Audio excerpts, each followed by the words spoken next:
Ahí empezamos a grabar. Bueno, buenas tardes. Acá estamos con Gabriel de la Coste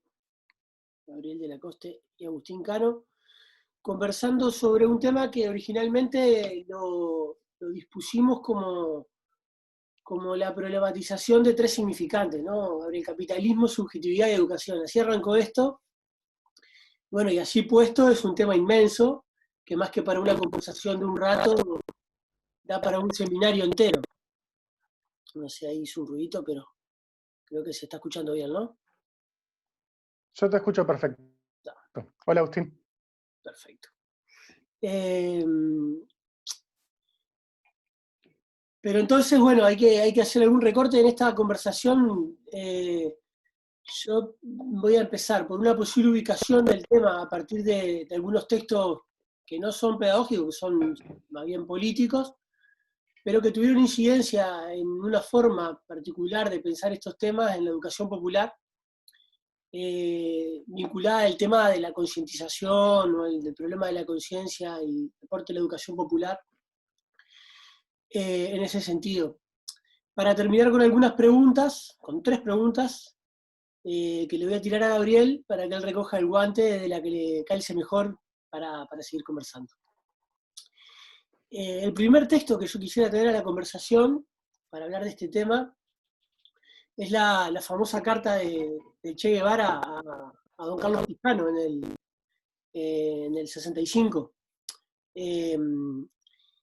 La carta que se publicó en el semanario Marcha con el título de sobre la construcción del socialismo y el hombre en Cuba, ¿no? Después, ahí se formuló también la expresión, ¿no?, del hombre nuevo, y fue un texto de gran incidencia.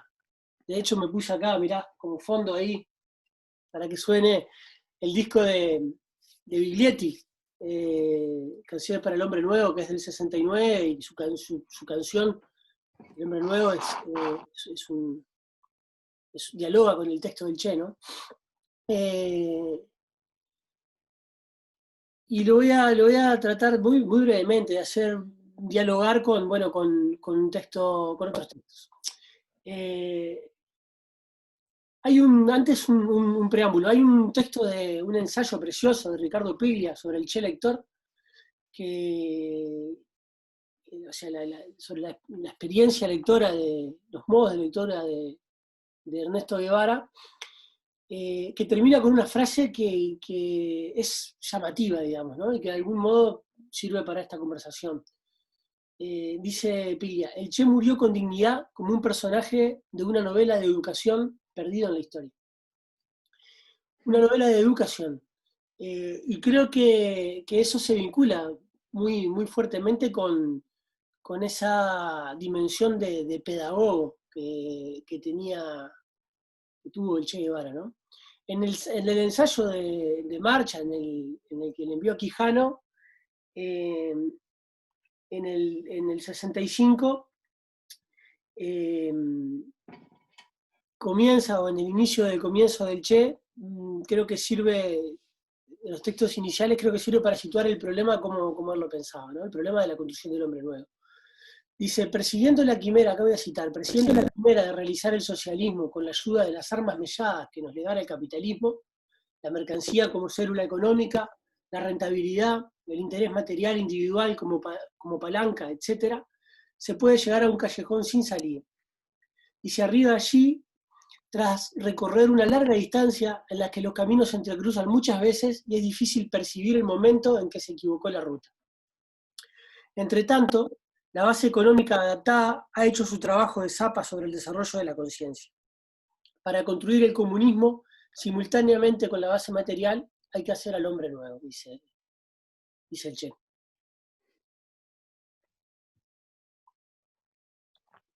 En esta visión, en Che Guevara, la emancipación era la combinación de la vieja técnica reapropiada con la nueva moral en la que la vanguardia, el Partido Comunista, tenía que educar a la masa. Esa educación es en muchos desarrollos, ¿no?, contemporáneos, Pedagogía del oprimido, por ejemplo, de Freire, del 72, es la concientización.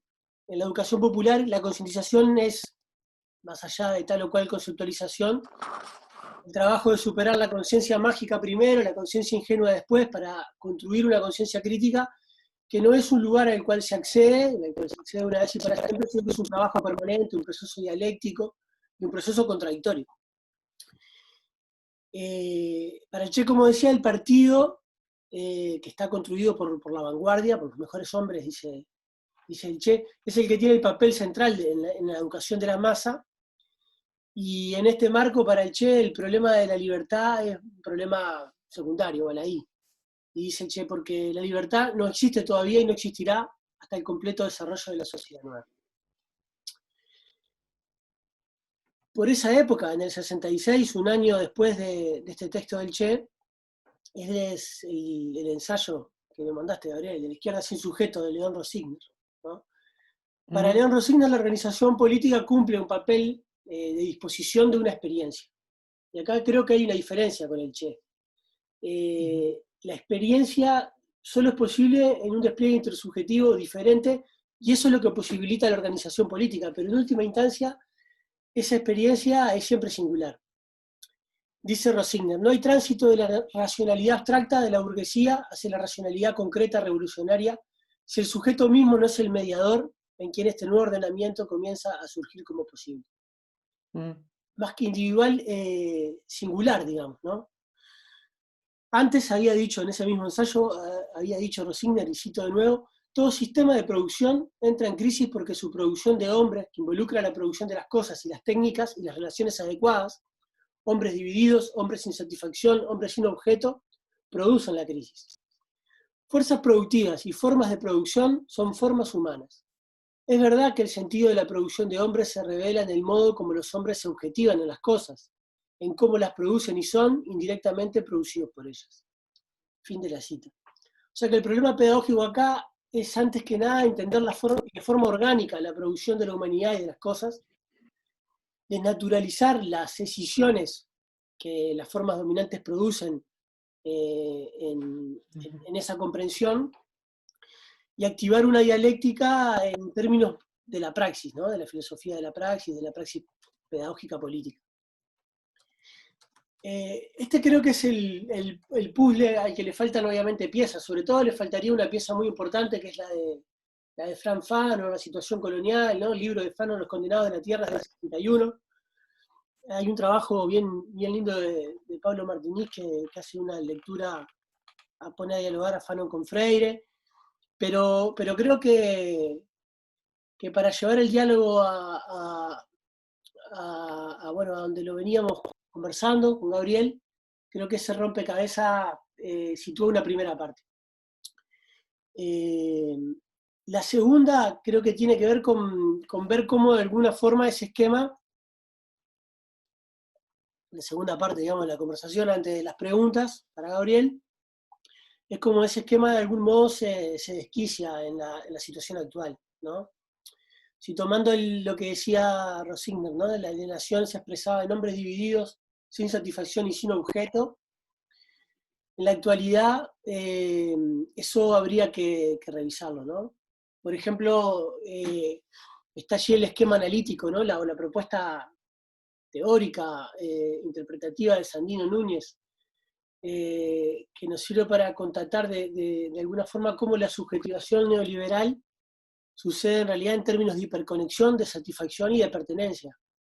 Es decir, el goce, el deseo, la satisfacción no son tanto energías que hay que liberar de escollos de opresión que impiden su realización plena, sino más bien el propio medio por el cual el capital se reproduce y constituye nuestras experiencias de subjetivación, ¿no?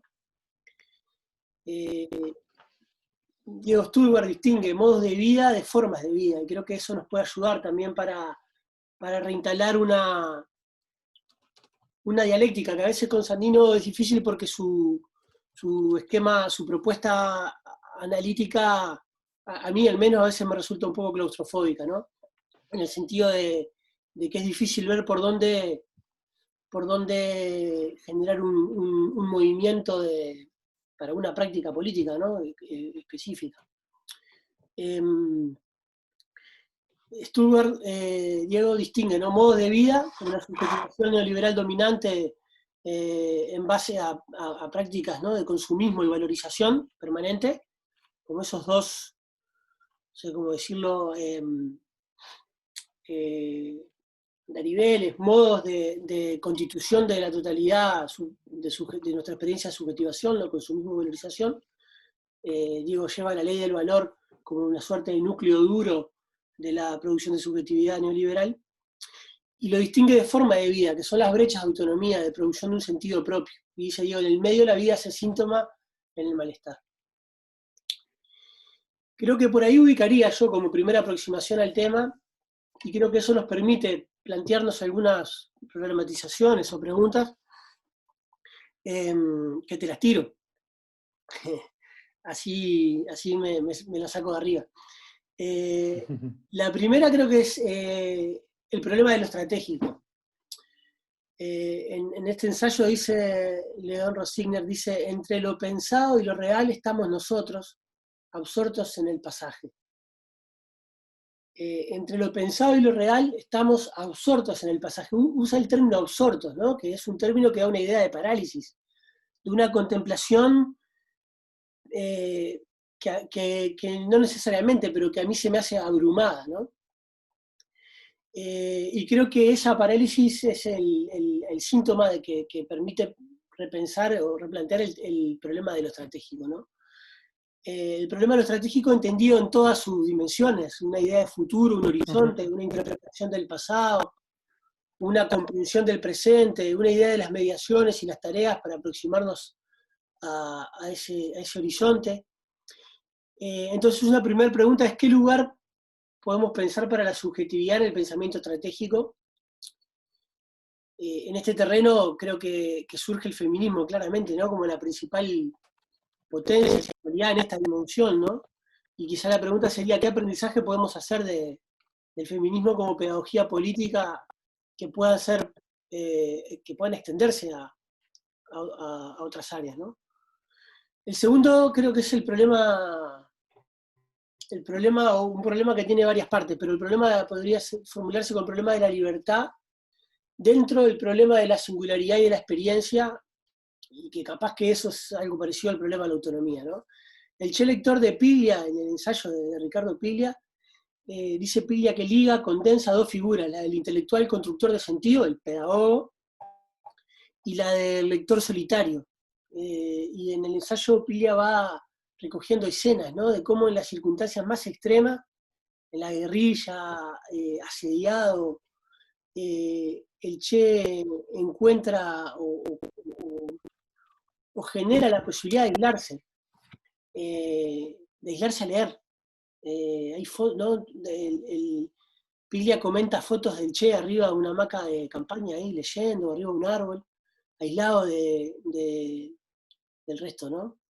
Como una figura de la soledad y la singularidad irreductible de la experiencia de la propia transformación, de la transformación de sí, ¿no?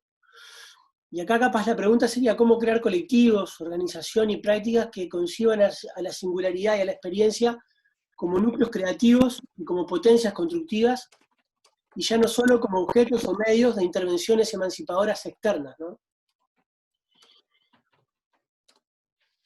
Y el tercer problema, creo que, acá ya titubeo más, ¿no?, pero seguro que vos me vas a ayudar, es el problema de la técnica, del lugar de la técnica en relación a la subjetividad, digamos que sí, o de las relaciones entre la técnica y la subjetividad. Acá también se abren un montón de problemas que como para empezar de nuevo, pero para tirártelo, el problema, para tirarte el paquete, trataría de formularlo así. En los 60 el problema de la técnica era un tema central en el pensamiento crítico, más o menos en los términos en que lo situaba el Che, ¿no? La reapropiación de la técnica, siendo consciente de la necesidad de la construcción del hombre nuevo, porque trabajamos con, decía el Che, las armas melladas que nos legó el capitalismo, ¿no? Pero en la actualidad pareciera que el problema quedó expulsado del campo, al menos de la pedagogía crítica. Y a veces parece que hubiera quedado asociado exclusivamente a la racionalidad instrumental como factor alienante del problema de la alienación, o aún más, como en el caso ¿no? del pensamiento de Sandino Núñez, como ontología, como totalidad neutral del capitalismo que alcanzó su propio concepto, dice Sandino, impidiendo la propia posibilidad de cualquier antagonismo verdadero. Parecería que el capital humano es la principal creación subjetivante del neoliberalismo y a la vez es nuestro propio límite. Marca un punto en el cual todavía no podemos quebrar con otra formulación, con otra propuesta. En su ensayo del 66, León Rossigner se preguntaba: ¿hemos desarrollado nosotros, los que militamos a la izquierda, nuestra propia fuerza productiva? ¿O estamos privilegiadamente al margen del sistema de producción? Dentro de este problema, la pregunta que yo te tiro, Gabriel, es ¿qué referencia podemos encontrar para reperfilar una teoría pedagógica y una práctica subjetivante que contenga el problema de la técnica? Casi nada, toda tuya. Tuya, Héctor. ¿Para qué saco un apunte sobre esto último que no me lo vi venir tanto? Pero sí, planteas muchas cuestiones que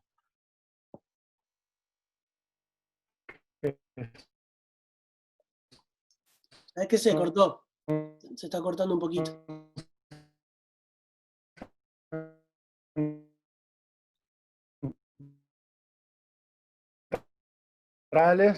¿Sabes, Gabriel? Que no las vamos Gabriel, ¿sabés que se está cortando y a no se está agotar. entendiendo? ¿Me escuchás?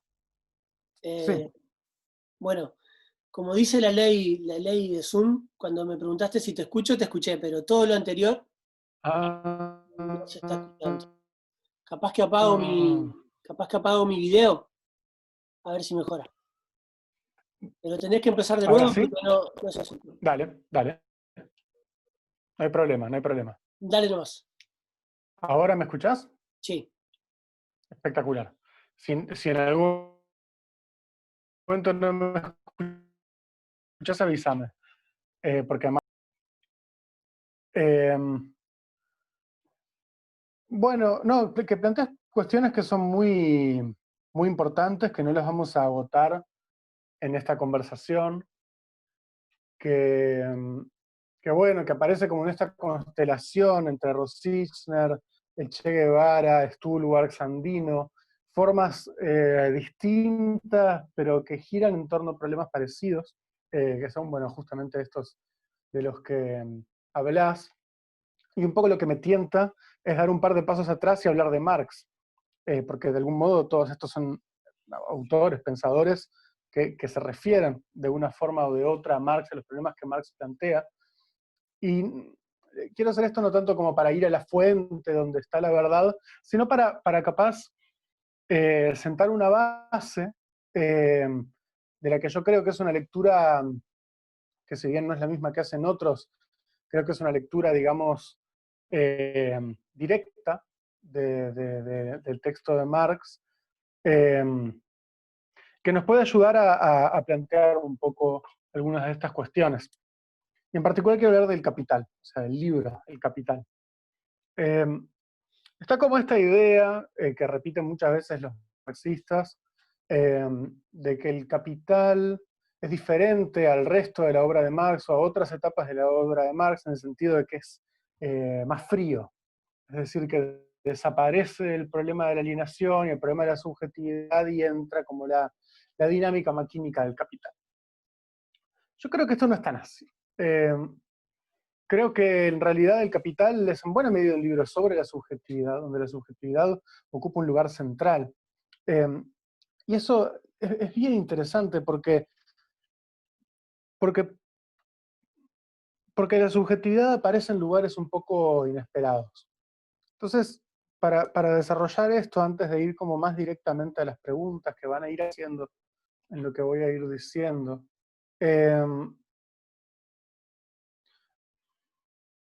una cosa que es interesante que sucede en El Capital es que Marx, cuando empieza el libro, en el capítulo 1, es sabido que analiza la mercancía en una dualidad, en una dialéctica, en una contradicción entre el valor de uso y el valor de cambio. El valor de uso es para qué la mercancía efectivamente sirve, qué necesidades y deseos humanos colma, y está asociada al trabajo concreto, es decir, a los procesos reales, efectivos, materiales de producción que sucedieron para que apareciera una materia relacionada a una necesidad humana. Del otro lado estaría valor de cambio. Valor de cambio es en qué medida esa mercancía es intercambiable por otras. Y ahí es donde entra la cuestión de la abstracción, la cuestión numérica, eh, que es de algún modo lo que predomina en el capital. Es decir, en el capital es el valor de cambio de las cosas, de las mercancías, lo que gobierna a su valor de uso. Y acá pasa algo bien interesante, porque uno que es de izquierda, que tiene una sensibilidad anticapitalista, quizás un poco romántica, la intuición que tiene es, hay que tomar partido por el valor de uso y por el trabajo concreto contra el valor de cambio y el trabajo abstracto. ¿Por qué? Porque en el valor de uso está la cualidad sensible de las cosas, está nuestro cuerpo, están nuestras necesidades reales.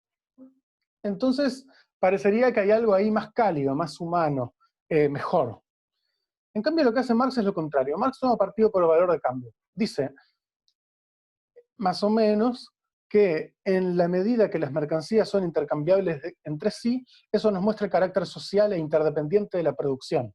Es decir, para Marx no hay que hacer una vuelta atrás al auténtico valor de las cosas, que es su valor de uso, sino entender que el valor de cambio nos está hablando de un régimen de producción social en el cual las personas somos interdependientes.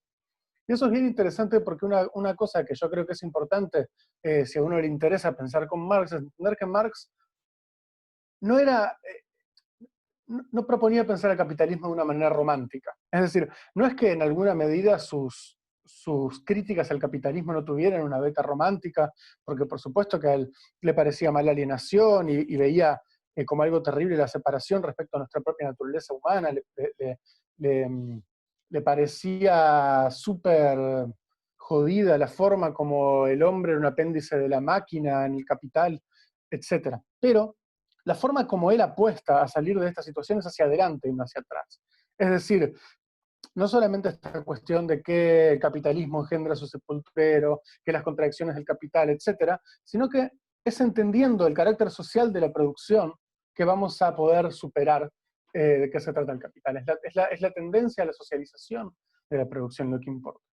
Y justamente Marx lo que hace ahí es entrar en el corazón del problema de la producción, y obviamente atrás de la producción lo que se encuentra es el trabajo. Y hay algo que a mí, por lo y acá entro en el problema de la conciencia, que es un poco lo que nos convoca hoy, la relación entre conciencia, materialismo, conciencia, técnica. Porque cuando Marx va a definir nada menos que trabajo, creo que esto sucede en el capítulo 5 de Capital, lo hace de una manera que a mí me dejó totalmente impactado, que es Marx, el materialista, que uno pensaría que el trabajo tendría que ver con los músculos, con los nervios, con las fibras del cuerpo, con los productos de la naturaleza, con las relaciones sociales, pues no. Cuando define el trabajo lo define como conciencia. Es decir, él dice que la diferencia entre el trabajo que hace, por ejemplo, una abeja y el trabajo humano, es que el trabajo humano existe en la mente del hombre antes de que el hombre lo haga. Es decir, es en nuestra capacidad de proyectar, de imaginar, de pensar, de planificar, de tener conciencia de lo que estamos haciendo, que se juega la especificidad del trabajo, ¿no? Y hay algo medio insólito, ¿no? Que la definición materialista de trabajo tiene que ver, la definición materialista de trabajo tiene que ver con la conciencia. Más aún, cuando Marx está explicando eso, hay una nota al pie con una cita a la enciclopedia de Hegel, es decir, nada menos que Hegel, como diciendo, viejo astuto, esta me la ganaste, tuve que recurrir a la conciencia y a Hegel para definir el núcleo mismo de lo que hace la actividad material del ser humano. Entonces, ¿qué es lo que pasa? El trabajo es la relación consciente entre el hombre y la naturaleza, de algún modo. La modificación de la naturaleza para suplir las necesidades del hombre conscientemente. No voy a contar toda la historia, pero de algún modo lo que empieza a pasar es que el trabajo, el hombre supera, el ser humano supera su subordinación a la naturaleza, o supera eh, o es posible de transformar la situación en la que está a través de la conciencia, es decir, de superar, digamos, las formas más oscurantistas del pensamiento mágico, del pensamiento religioso, pasa el trabajo que tiene un componente más racional y más naturalista, pero ese mismo paso al trabajo lo que empieza a producir, por un montón de dinámicas a las que no vamos a entrar, es una acumulación y una serie de relaciones sociales en las cuales el trabajo mismo empieza a no ser consciente.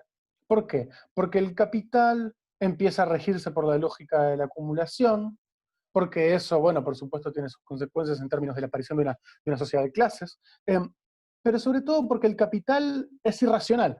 Eh, eh, lo único que puede hacer es crecer, lo único que puede hacer es acumular, lo único que puede hacer es producir crisis, lo único que puede hacer es esquilmar al trabajo y a la naturaleza y no tiene otra opción. Y de algún modo, la razón del hombre, la conciencia del hombre que estaba eh, en condiciones de hacer consciente su relación con la naturaleza, pierde estas condiciones por su propio avance. ¿No? Viene esta cuestión dialéctica. Entonces, de algún modo, para Marx, el capital tiene algo del oscurantismo. En un momento él dice, tal como antes los seres humanos eran gobernados por el fruto de su mente, hoy son gobernados por el fruto de su trabajo. Es decir, los seres humanos producimos cosas, pero en vez de nosotros dominarlas a ellos, ellos nos dominan a nosotros. Y esto tiene una dimensión de oscurantismo, por supuesto, porque esto quiere decir que no estamos en condiciones de entender racionalmente nuestra propia actividad. Y de hecho, por ejemplo, los liberales, esto es algo que lo ven con alegría. Por ejemplo, para Hayek, la superioridad del mercado respecto a una economía planificada es porque, como los seres humanos no somos capaces de entender la complejidad del mundo en el que estamos, entonces hay que dejarlo ser, hay que dejar al mercado funcionar. Después es completamente hipócrita porque dice que hay que organizar los mercados con legislación, etc. Pero en un punto para los liberales hay que respetar los órdenes espontáneos. Y también, obviamente, para los conservadores. Lo que los liberales dicen sobre el mercado, los conservadores lo dicen sobre la tradición. Y, bueno, los religiosos sobre las experiencias místicas o los procedimientos esotéricos o lo que sea. Entonces, de algún modo, para Marx, la crítica del capital es una continuación de la crítica a la religión, de la crítica al oscurantismo y de la crítica al idealismo. Porque de algún modo el capital es una continuación del idealismo. Es decir, es la idea de que lo que importa son unos precios abstractos e interacción de esos precios y no la vida concreta y las relaciones sociales concretas. Entonces, de algún modo, la conquista subjetiva de los que queremos superar el capitalismo tiene que ver con la comprensión, tiene que ver con la superación de ese oscurantismo. Tiene que ver con que la conciencia, que es de lo que se trata el trabajo en un primer lugar, logre organizar la vida social, que podamos organizar la vida social de una forma racional, de una vida consciente, y esa es nada menos que el viejo proyecto de la Ilustración, que por supuesto tiene una dimensión fuertemente pedagógica, porque bueno, la Ilustración justamente se trata de que tratemos de entender racionalmente el mundo, y en la medida que podemos discutir entre seres racionales, sea la discusión y las verdades que surjan de las discusiones entre seres racionales las que nos permiten organizar la sociedad de una mejor manera y no desde las ilusiones, prejuicios, supersticiones o falacias de autoridad. Entonces, acá quería hacer este rodeo por Marx para entrar en las preguntas, porque acá aparecen muchas de las cuestiones que vos hablabas recién. Porque,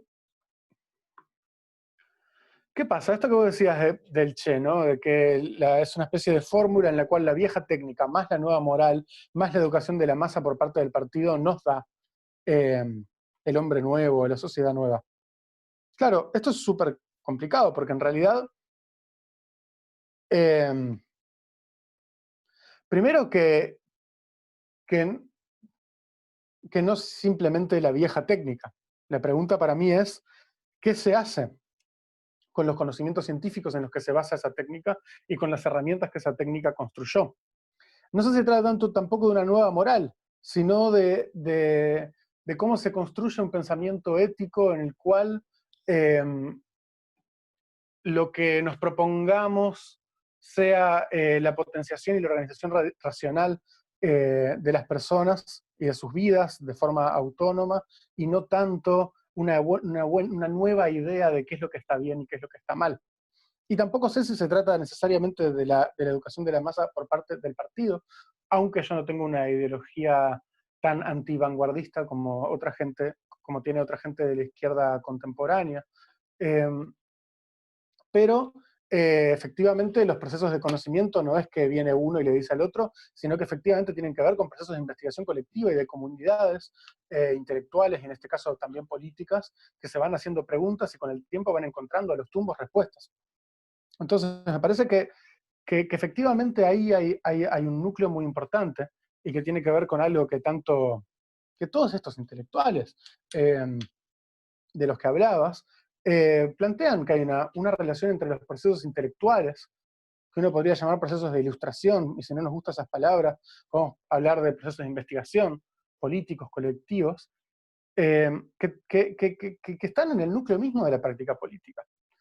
Y que sin duda son experimentaciones que tienen que ver con la forma de organizarse, con la forma de vivir y con lo que encontramos valiosos, pero que también tienen que ver, y esto tiene que ver con lo que hablabas del divorcio entre la pedagogía crítica y el pensamiento técnico. Yo diría, no solo la pedagogía crítica, sino todo un campo de pensamiento crítico, eh, porque creo que los procesos de investigación política, de investigación colectiva, no son solamente, no tienen que ser solamente sobre cuestiones valóricas o sobre cuestiones de organización, sino también sobre cuestiones técnicas y también sobre cuestiones científicas. A Marx, por lo pronto, le interesaban muchísimo las máquinas y la biología. Le interesaba mucho la ciencia y pensar de forma científica, pero una ciencia que esté emancipada del capital. Lo que pasa es que, claro, estamos tan acostumbrados a ver a la ciencia como una simple extensión del capital, que tenemos mucho prejuicio. Hablamos demasiado poco con científicos, leemos demasiada ciencia, estamos demasiado poco acostumbrados a tener razonamientos científicos dentro de nuestras posibilidades. Y yo creo que eso es algo que habría que discutir. Claro, un obstáculo para esta discusión son las filosofías que plantean, que reducen, que hacen un reduccionismo, tanto de la vida como de la técnica al capital. Yo creo que Sandino Núñez hace eso, yo en eso no estoy de acuerdo con él, por más que me parece uno de los pensadores uruguayos contemporáneos más importantes, sino él más, y ha escrito cosas muy importantes, es un pensador súper agudo. Yo en ese punto no estoy de acuerdo, y es un punto muy importante, porque si la vida es lo mismo que el capital, la vida en términos materiales, biológicos, ¿no? Y si la técnica o las máquinas o la tecnología son lo mismo que el capital, eso quiere decir que mientras haya vida y mientras haya máquinas va a haber capital, y en todo caso aquello que no sea capital va a ser algo que vaya contra la vida y contra nuestras capacidades de organizarnos de forma técnicamente eficaz. Yo creo que eso sería trágico por un montón de motivos. Primero, porque es un pensamiento que está expuesto, digamos, a las viejas críticas vitalistas, nietzscheanas y espinosistas, de que al final del día esto es como una especie de nuevo cristianismo que odia el cuerpo y todo eso. Pero más importante que eso, es que yo creo que si nosotros queremos inventar una nueva forma de organizarnos, ¿no?, nos conviene entender, tener una relación fluida, incluso saber cuándo subordinarnos a lo que Spinoza llamaba el derecho natural, es decir, a los límites reales que el mundo natural tiene, que no son los que los capitalistas dicen que son, pero eso no quiere decir que no existan. Y hay una investigación que tiene mucho de práctica, porque hay ciertas cosas que no se sabe que son posibles hasta que no se intentan, pero también tiene mucho de teórico. Y yo creo que el pensamiento crítico tendría que reamigarse con la ciencia y entender que ciencia no es algo, no es lo que necesariamente nos imaginamos que es la ciencia. A veces tenemos una idea de que la ciencia es la física newtoniana y la evolución darwinista, y esos sin duda fueron momentos importantes en la historia de la ciencia, pero en el siglo XX pasaron todo otro montón de cosas. En el terreno de la informática, del mundo maquínico, han pasado cosas importantísimas. Hay un libro de Pablo Manolo Rodríguez que se llama Las palabras en las cosas, que es extraordinario y que es un buen lugar para ponernos al día con esas cosas. Pero también hay todo un campo de teoría de sistemas y de pensamiento sobre los ecosistemas y sobre las relaciones biológicas. Hay intelectuales, por ejemplo, hay biólogos marxistas como Richard Lewontin. Eh, hay todo un campo de pensamiento sobre cómo son las relaciones adentro de un ecosistema, sobre cómo vivimos los seres humanos, sobre la retroalimentación positiva y la negativa, de las ecologías, etcétera, de los cuales, de la autoorganización, de los cuales yo no soy un gran conocedor, eh, pero creo que nos serviría mucho ponernos al día, porque creo que ahí justamente está la clave, no solamente de la punta tecnológica de nuestra época, sino también de todo otro montón de problemas que tienen que ver con qué formas de organización son sustentables, cómo circula la energía, etc. ¿Qué se potencia, qué se despotencia, qué compone, qué descompone, si lo queremos decir en lenguaje espinosista deleuziano? Y yo creo que efectivamente ahí hay un diálogo importante que justamente no tiene que ver con subordinarnos a la técnica, sino con hacernos cargo de que si nosotros queremos que la sociedad funcione de otra manera, eh, tenemos que ponernos a pensar en bastante detalle cómo queremos que funcione. Tenemos que estudiar cómo funciona la sociedad moderna, estudiar cómo funcionan las grandes cadenas logísticas, estudiar cómo funciona la producción, porque nosotros si colectivamente, como humanidad, nos hacemos cargo de nuestros propios procesos productivos, perdón, vamos a tener que efectivamente organizarlos de nuevo. Y eso no se puede hacer sin pensamiento científico. No se puede hacer sin pensar la gestión. Tenemos que ponernos a leer manuales capitalistas de gestión, pero no para seguirlos, sino para darlos vuelta. Tal como Marx se puso a pensar en su momento a la crítica de la economía política, se puso a pensar en su momento a la economía política y leyó a Adam Smith, a Ricardo, a Malthus. Nosotros hoy tenemos que ponernos a leer capaz la Harvard Business Review o los diferentes manuales de gestión que se enseñan en la Católica o en la UEM, o vaya uno a saber dónde. Hay que aprender de recursos humanos, hay que aprender de teoría de las organizaciones, hay que aprender de matemáticas. Y esas son cosas que pueden parecernos engorrosos a los que venimos de las humanidades y las ciencias sociales, pero son absolutamente centrales. Y hay que aprenderlas de manera acrítica. Hay que saber dar las vueltas, pero hay que saber entenderlas lo suficiente para poder dar las vueltas. Entonces,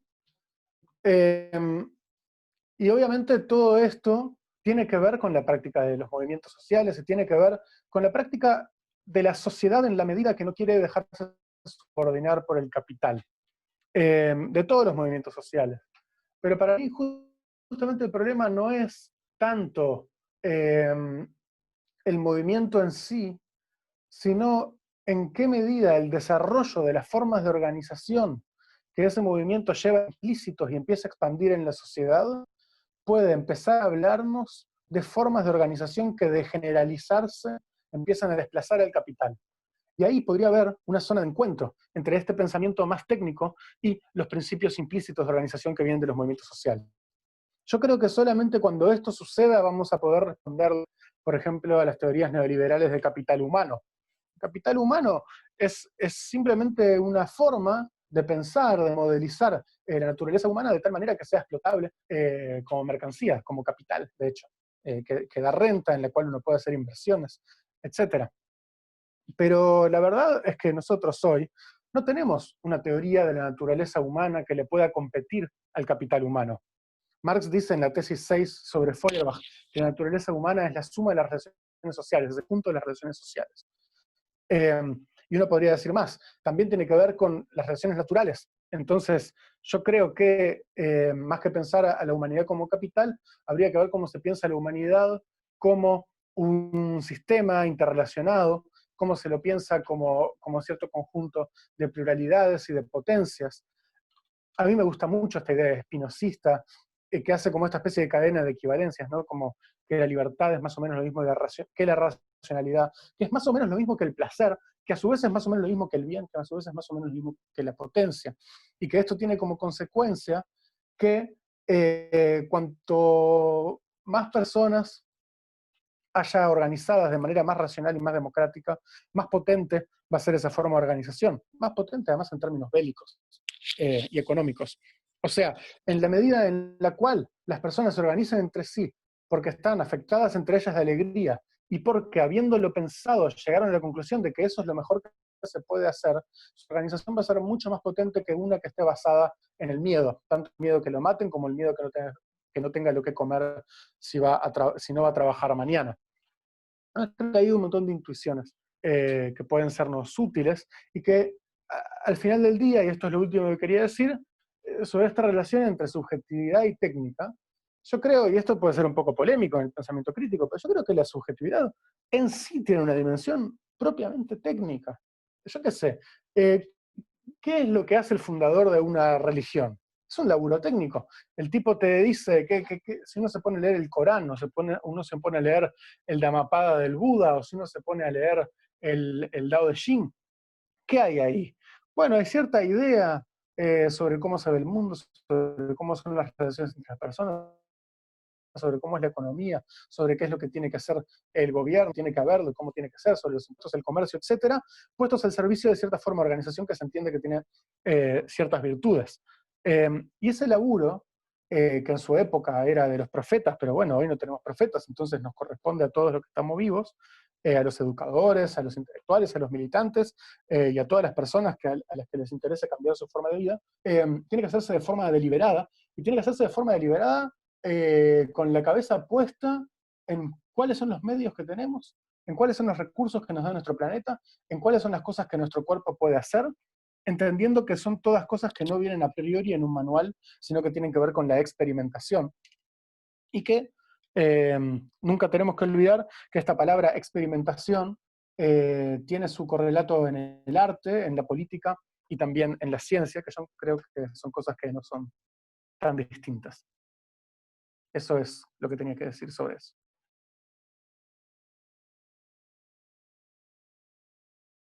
Buenísimo, a ver si ahí ¿se escucha? ¿Sí? ¿O se corta? ¿Se escucha? ¿Quedó congelado, Sí, Gabriel? ¿Sí? Quedaste congelado. Se yo ve te que escucho no. bien. Ah. Bueno, buenísimo. Da para. Acá me salta el cartel. Se ve que está más o menos la conexión. Igual vamos cerrando. eh, así que Dale.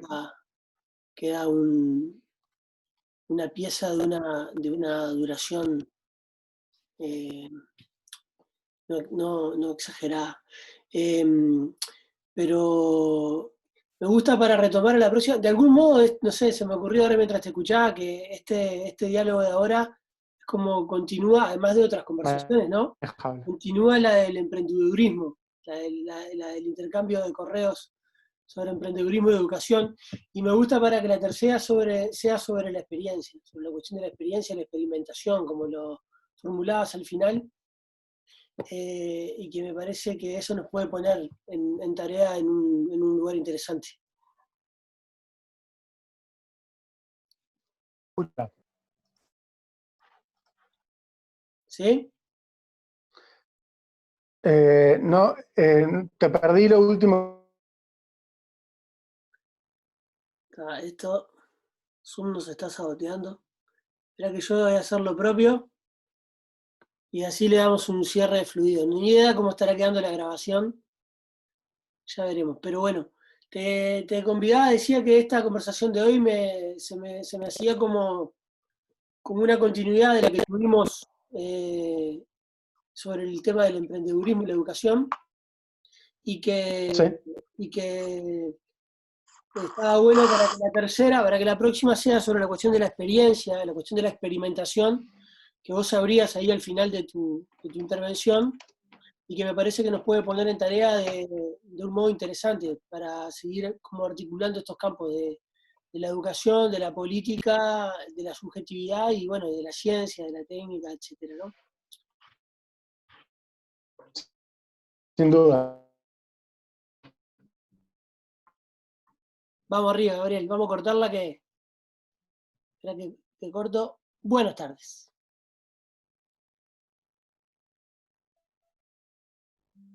Importante, sí, Susana.